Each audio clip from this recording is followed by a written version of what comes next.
amigos, vocês estão nos acompanhando nos vídeos que a gente tem feito com as orientações trazidas pelo irmão José através da psicografia de Carlos Bacelli.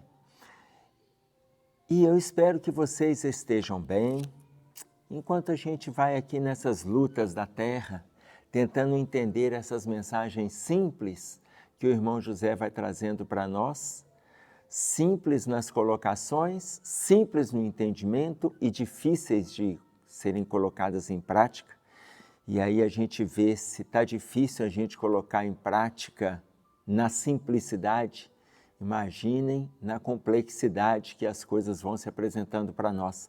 Então é esse o motivo pelo qual a gente procura trabalhar com o simples, para a gente tentar fazer referência, fazer frente a essas coisas no nosso dia a dia e sermos, inclusive, referências para nós mesmos. Vocês vão ver a partir deste capítulo aqui, que é o capítulo 52 do livro De Ânimo Firme, que se chama Figueiras Estéreis. Figueiras estéreis. E aí a gente vai entender essa simplicidade, por quê? Porque ele vai colocando muitos de nós neste lugar. Mas ele não coloca só a gente, tanto que ele começa dizendo, existem pessoas para as quais nada parece dar certo. Veja se a gente não se encaixa aí. Tem hora que a gente pensa que nada dá certo para a gente. Agora, eu quero que vocês se atentem, por quê? Chama figueiras estéreis.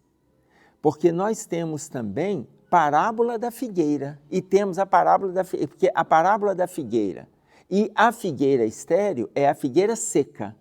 A parábola da figueira é outra citação que aparece no Novo Testamento.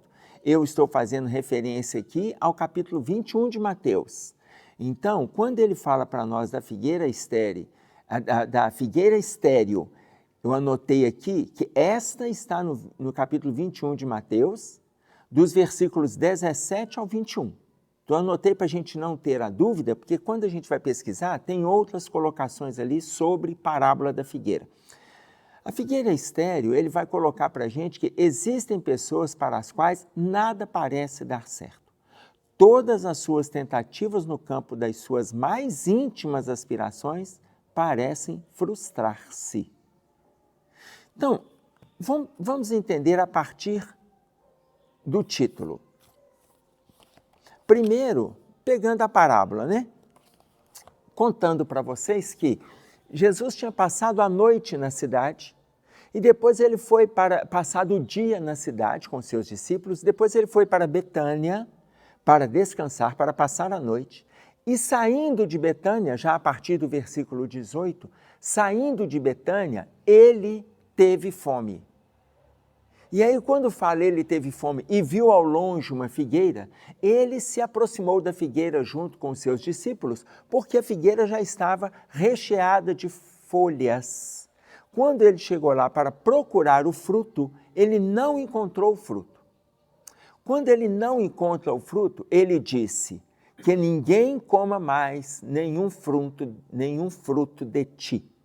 Na hora que Jesus faz essa colocação, a figueira seca imediatamente. Então, no Evangelho, coloca ela seca imediatamente e os discípulos se surpreenderam. E aí Jesus, a partir dessa colocação, então, esse é o estudo da figueira estéril. Os discípulos se surpreenderam e, ao mesmo tempo que eles se surpreenderam, Jesus, a partir daí, começa a falar para eles da importância da fé, ok? E aí entra num outro momento no estudo do Evangelho de Mateus. Mas eu quero ficar preso nesse trecho, porque quando ele coloca para nós todas as suas tentativas no campo das suas mais íntimas aspirações parecem frustrar-se. Ele falando de muitas pessoas. Existem pessoas para as quais nada parece dar certo. Imagine vocês qual que tem sido a nossa relação de autoavaliação com tudo que a gente está recebendo. Por quê? Será que nós estamos no lugar da figueira estéril? Avaliemos. Se o Cristo vier Porque naquele momento que o Cristo foi nesta figueira, ela estava cheia de folhas. Mas por que a surpresa dos discípulos? Não necessariamente pela fala de Jesus, mas anterior a isso, ele foi buscar figo, sendo que não era tempo de figo.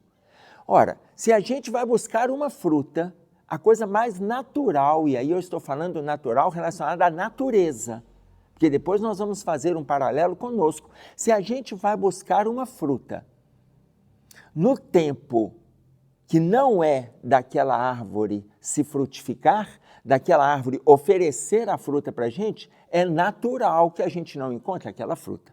A figueira tem o tempo dela, tá claro? A cepa tem o tempo dela para estar oferecendo a uva. Então imaginem vocês, tem época que não adianta você ir numa mexeriqueira no tempo que não é da mexerica, porque no movimento natural é esse. Então, quando os discípulos se assustaram pela fala de Jesus, e aí depois Jesus começa a falar da importância da fé, a gente precisa fazer um paralelo. Por quê? Porque ali Jesus não estava simplesmente amaldiçoando a figueira, porque ali usa essa palavra, e Jesus a amaldiçoou. Porque amaldiçoar significa proporcionar o mal. Jesus não estaria proporcionando o mal, mas ele estaria dando uma lição. Porque ali a figueira não era a figueira simplesmente pelo efeito da natureza. É a gente no lugar da figueira. É a gente apresentando folhas. Quais são as nossas folhas?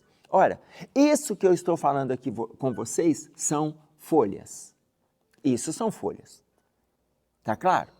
Aquele conforto que muitas vezes a gente sente na hora que a gente faz a leitura são folhas. Aquelas palavras que a gente diz para as pessoas são folhas. Qual é o fruto? Qual é o fruto que o Cristo vem buscar? O fruto é se eu estou pronto todos os momentos para oferecer alguma coisa de boa em cima daquilo que eu estudo, que eu leio, que eu assimilo, que eu sinto, mas inúmeras vezes eu não faço. O fruto é a ação. Entenderam? Então, a figueira seca, porque ela estava cheia de folhas, quantos de nós, e aí eu estou colocando nós, não importa o movimento religioso, gente, eu não estou falando de movimento religioso, quantos de nós temos noção do que precisa ser feito e não fazemos? Muitas vezes nos colocamos em qual lugar? Da figueira estéril. Então a gente vai ser amaldiçoado por Jesus? De forma nenhuma, de forma nenhuma. Mas para tudo tem tempo, para tudo tem tempo. Uma hora a gente vai ter que produzir. Nós vamos ver as colocações que o irmão José está trazendo para nós. Num primeiro momento, a gente não produzindo, nós somos a figueira que está apresentando folhas, ok? Então ele diz assim, por mais que te esforces, aí fazendo referência ao todo, outras pessoas, por mais que te esforces, não consegues auxiliá-las de maneira efetiva e quase todos os teus investimentos nelas redundam em fracasso. Aí agora ele coloca a gente no lugar daquele que faz o atendimento fraterno, daquele que escuta a dor do outro, daquele que se apresenta pronto para auxiliar. E por mais que você se esforce, não consegue auxiliar aquela criatura de maneira efetiva. Ora, então agora vamos sair do movimento que nós somos apenas a figueira com as folhas. Vamos nos colocar como a figueira que traz consigo o fruto e a gente tenta no movimento de ação, de doação, de acolhimento, de compartilhamento, oferecer um pouco do fruto que a gente estuda. Agora não nos colocamos, no primeiro momento eu coloquei para vocês, todos nós como a figueira estéril.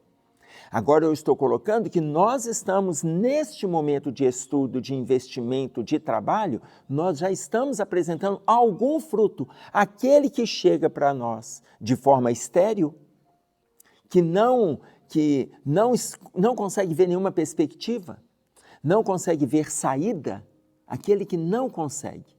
A gente tenta apresentar o fruto para ele. E aí olha o que ele coloca. Por mais que você se esforce, não consegue auxiliar de maneira efetiva e quase todos os investimentos nelas redundam em fracasso. Falta a estas pessoas definição íntima no que pretendem fazer da existência no corpo. Muitas vezes a pessoa não está dando rumo para a encarnação dela. Ela não se prontificou a fazer alguma coisa enquanto está no corpo físico. Ela simplesmente, é o que a gente escuta falar de muitos, eu vivo a vida. Eu vivo a vida, ou seja, eu deixo as coisas caminharem. Se eu vivo a vida e eu deixo as coisas caminharem, elas vão chegando e eu vou sem investimento, sem um projeto, sem convicção, sem luta, sem uma meta, sem um propósito, sem visualizar um horizonte, sem a gente visualizar, eu vou vivendo dia a dia. Imaginem vocês, falta a elas definição íntima do que pretendem fazer da existência do corpo. Então, se falta uma disposição íntima, vai chegar um momento que elas vão entender que estão cheias de folhas, mas não estão apresentando frutos, não tem nada para oferecer. Tá claro? Se não tem nada para oferecer, imaginem vocês, nós temos essa fala na música do Zeca Pagodinho, Deixa a Vida Me Levar. Só que Zeca Pagodinho, ele fez essa música lá no início do século XXI. Se eu não me engano, ela data 2003, eu não me lembro bem a data. Mas veja, antes disso, o Skank tinha uma música também falando da vida, da gente permitir que a vida nos leve. Veja bem, como que isso é cantado em verso e prosa. Eu não estou colocando nada a favor ou contra, são músicas. É para a gente avaliar a letra, para a gente filtrar a hora que nos atende, quando não nos atende, ainda que ela fique na nossa mente. Mas o que a gente pode utilizar aquilo ali como direcionamento, como um ferrão, ou como um grilhão que está nos prendendo? O que eu posso fazer? E aí é claro que se eu uso essas duas referências, eu usei essa agora do Zeca Pagodinho, por causa da forma com que o povo brasileiro abraçou a letra, às vezes até numa brincadeira, mas a música do Skank, ela tem uma letra ainda muito mais rica. Mas, independente das duas colocações, a fala de Jesus, quando ele coloca em Marcos, no capítulo 6, no versículo 31, havia muitos que iam e vinham e não tinham tempo para comer. Veja, havia muitos, no nosso dia a dia, muitos vão e voltam, levantam de forma mecânica, de forma condicionada. Vou ter que trabalhar hoje, vou ter que fazer alguma coisa hoje, vou ter que ir. Veja, quando as pessoas pensam, não estou nem preocupado quantos estão fazendo a sua fezinha. Se você acha que é importante que faça a sua fezinha, não é isso. Mas a primeira coisa que a pessoa coloca em mente, se eu ganhar na loteria, a primeira coisa que eu vou fazer é parar de trabalhar. A primeira, gente. E eu vou dizer para vocês, de sã consciência, é a única coisa que a pessoa não deveria fazer nunca, parar de trabalhar. Nunca. Aí a pessoa fala, não, mas eu vou parar de trabalhar aqui para eu poder fazer ali. Eu vou parar de trabalhar acolá para eu fazer... Gente, a pessoa mente para ela mesma. O que tem de gente sem projeto para aposentar, a pessoa já começa a trabalhar pensando em aposentar. E o que você vai fazer depois de aposentar? Eu vou descansar. Descansar do quê? Mas será que a vida foi tão cansativa assim? Tem gente que aposenta, hoje não, hoje é com 62 ou 65, dependendo do gênero, mulher ou homem, mas ainda assim, aí vive até 89 anos, até 93, e outra, com saúde. Quer dizer, queiramos Deus. Queiramos nós e que Deus queira conosco, mas a tendência é as pessoas saírem parando, aí começam os adoecimentos. Começa adoecimento. Tem gente que já aposentou em função de leis anteriores, aposentou com 53 e vai viver até 83, 30 anos, descansando, não tem projeto. Se a pessoa não tem projeto, havia muitos que iam e vinham e não tinham tempo para comer, e eu estou colocando no movimento reencarnatório. Na própria encarnação, a pessoa não tem projeto de construção, de auxílio, de solidariedade, de investimento no próximo, de investimento no seu crescimento espiritual, mas está cheio de folhas, e fala, e fala, e fala. Não tem fruto, não apresenta fruto. Ok, então, pegando ainda o versículo, olha do lado espiritual, havia muitos que iam e vinham, e não tinha tempo para comer. Iam, que eu estou fazendo referência ao plano espiritual, vão para o plano espiritual e reencarna, desencarna e reencarna, desencarna e reencarna. Desencarna e reencarna sem projeto. Quantas vezes a gente vai desencarnar e reencarnar sem ter projeto nenhum para nós de melhora, gente? Quantas vezes nós vamos ficar nesse processo? E aí, se a gente apresenta algum fruto, por que a gente quer que o outro se alimente do mesmo fruto que a gente está se alimentando, que agora eu já estou colocando, nós como árvores frutíferas, entenderam, né? O significado. Nós como árvores frutíferas. Se a gente está apresentando, ainda dentro do entendimento do texto, a gente quer que o outro também o faça, mas o outro não deseja. Ele não deseja. Então veja, se ele não deseja, olha, vamos pensar na gente nesse momento. De forma egoística? Não. Solidário ao nosso movimento de crescimento, de luta. Solidária. Por quê? Porque quanto mais a gente melhora, mais a gente também cresce no sentido de poder acolher aqueles que irão nos procurar. Porque se a gente melhora, a gente faz com que o outro também venha. Tá claro? Continuando. Excetuando-se as influências espirituais negativas a que naturalmente se expõe, são elas mesmas, fazendo referência às pessoas que representam a árvore estéril, são elas mesmas as maiores responsáveis pela situação em que costumam consumir significativa parcela de seu tempo na carne. Olha que interessante isso, excetuando as influências de desencarnados, porque existe. Olha, nós vimos, a gente já estudou isso no Livro dos Espíritos, tá? Eles influenciam na nossa vida? Influenciam, está lá a questão de número 459, todo mundo já tem na cabeça, influencia, mas não determina.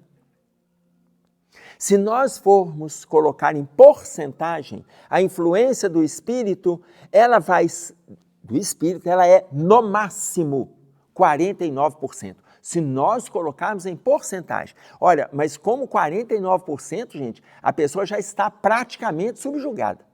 Eu quero deixar claro que a influência acontece 5%, 8%, 15%, 18%, 25%, 38%. Mas quando você deixa a influência negativa acontecer próximo ao seu ponto da decisão, porque se ela está com 49%, você tem 51%.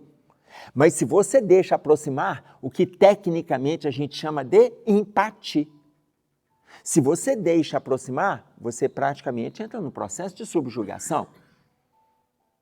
E aí não cabe agora uma discussão, como coloca para nós o Livro dos Médiuns, no capítulo 23, que vai discutir sobre isso, que se chama da obsessão. E nós não vamos entrar nesse mérito. Mas imaginem vocês, existe a influência negativa? Existe. Mas isso é para todos. Isso não é para aquele, para aquela. Não. Todo mundo tem influência. Uns permitem que essa influência seja 3%. Outros permitem que ela seja 38%. É melhor que essa influência seja mínima. E lá na frente, menos ainda. Por quê? Voltando à pergunta. Eles influenciam? Livro dos Espíritos. Influencia tanto que ordinários são eles que vos dirigem. Ora, se influencia tanto é porque a gente está permitindo o muito. Permita pouco. Permita pouco. Quem dá a determinação é você. Então, se a gente permitir menos, mas quando a gente começa a atribuir tudo para os espíritos, nós temos que parar com isso, gente. Quando a gente começa a atribuir tudo para os espíritos, no fundo a gente está dizendo que a gente não é responsável por nada. Por nada. Eu começo a responsabilizar terceiros. Tá claro? E aí ele diz para nós assim, sofres ao vê-las, ou seja, a gente sofre ao ver essas pessoas instáveis e sempre dependentes da tua palavra. Embora quase nunca te escutem os alvitres. A pessoa sofre, porque ela está sempre dependente de se dirigir a você. Ela sofre. Mas não é porque ela está sempre dependente, é porque tudo aquilo que você coloca, ela não faz. Mas por que você está colocando? Você não está colocando por vaidade, atenção. O que ele coloca para nós aqui não é movimento de envaidecimento, não. É porque a gente já tem algum conhecimento. A gente já tem. Não é para a gente se envaidecer, não é para a gente se orgulhar, não é para a gente menosprezar o outro. Nada disso, gente. Nada disso. Porque até nós não somos nenhum protótipo de referência e de bem-estar, não. É só porque a gente já tem alguma coisa para oferecer. Aquela pessoa, a gente começa a sofrer porque aquela pessoa escuta e continua na estrada dela. Olha o parágrafo anterior, ela não tem projeto. Ela vai e volta, ela não se preocupa em dar um direcionamento estável, saudável na caminhada dela. Então a gente começa a sofrer. Quantos pais sofrem pelos filhos por terem educado, ensinado, exemplificado, explicado?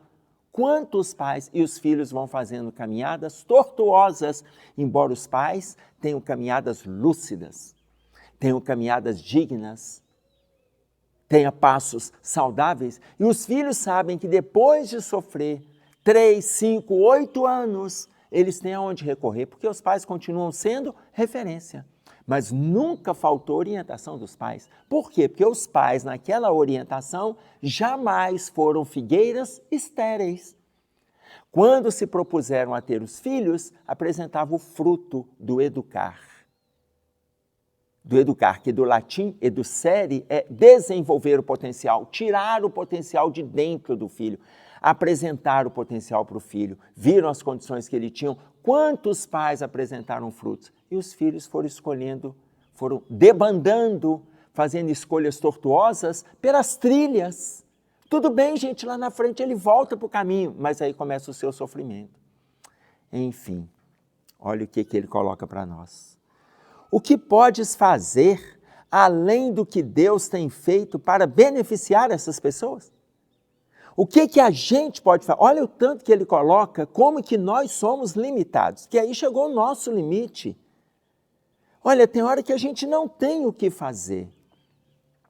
O que podes fazer além do que Deus tem feito para beneficiá-las, concedendo-lhes mais dilatado tempo de reflexão, aguardando paciente que despertem no estado letárgico em que se anulam?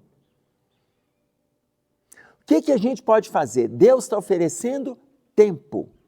Deus está oferecendo tempo. Aí volto naquele versículo de Marcos, que eu acabei de citar para vocês, iam e voltavam, né, no capítulo 6, vocês viram aqui nos dizeres, no versículo 31, vão e voltam, vão e voltam. Por que vão e voltam, vão e voltam, vão e voltam? Encarna, desencarna, encarna, desencarna. Porque Deus vai esperando pacientemente para que a criatura saia da letargia, voltando para nós dois. Eu e aquele que está apresentando as folhas. Eu com alguns frutos e aquele que não apresenta nenhum fruto.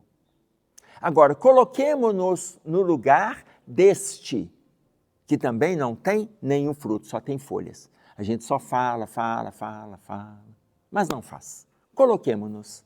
Quando a gente se coloca nesse lugar, o nosso momento é agora. O nosso momento é agora. Se o nosso momento é agora, eu já estou trazendo para a gente de novo, porque a gente fica incomodado com o outro, mas vamos avaliar se nós também não estamos incomodados conosco. Vamos avaliar, porque às vezes a gente está incomodado com a gente não vê no outro um movimento de progresso, não vê no outro um movimento de crescimento, mas eu também não estou vendo em mim. Às vezes o outro, ele representa o espelho do meu estado. Voltando para a ideia anterior, se o outro não é o espelho do meu estado, porque eu já tenho algum fruto, chegou no meu limite. Chegou no meu limite. Vocês vão lembrar um versículo de Provérbios no Velho Testamento, no capítulo 29, no versículo 15, quando é colocado para nós assim: a vara e a disciplina dão sabedoria. A vara é a dor. A gente vai e volta, chega uma hora que vem a dor. A vara é a dor. A vara é a dificuldade. A vara é o impedimento. A vara é o transtorno. A vara é aquele movimento obtuso da cegueira que a pessoa não aceita o novo. É a vara. Então, quando ele coloca para nós, chegou o nosso limite, chegou o nosso. Mas, aí vem a ação de Deus. Olha bem, comparáveis às figueiras estéreis, dia chegará em que se sentirão, mesmo fora de estação, constrangidos a produzir, porque a expectativa do Criador em relação à criatura também se esgota. Comparáveis às figueiras estéreis, dia chegará em que se sentirão, mesmo fora de estação, constrangidas a produzir, porque a expectativa do Criador em relação à criatura também se esgota. Aqui, Deus também tem limite. Quando fala que a expectativa do Criador se esgota, ele está dizendo, nós não acabamos de dizer que a vara e a disciplina dão sabedoria, a vara é a dor, a disciplina é a providência divina. A expectativa do Criador também se esgota. Veja, a expectativa se esgota. Não é a paciência de Deus, não. Aqui não está nem a palavra paciência não aparece. A expectativa do Criador também se esgota. Se a pessoa não aprende com os alvitres, não aprende com as oportunidades, não aprende com as dificuldades, olha, a expectativa do Criador também se esgota. E aí ela vai aprender por outros meios. E aí cabe a providência divina e não a nós. É isso aí que a gente tinha para trazer. Espero que vocês estejam bem, que continuem bem, que esteja valendo as reflexões. Até breve, se Deus quiser. Um abraço a todos.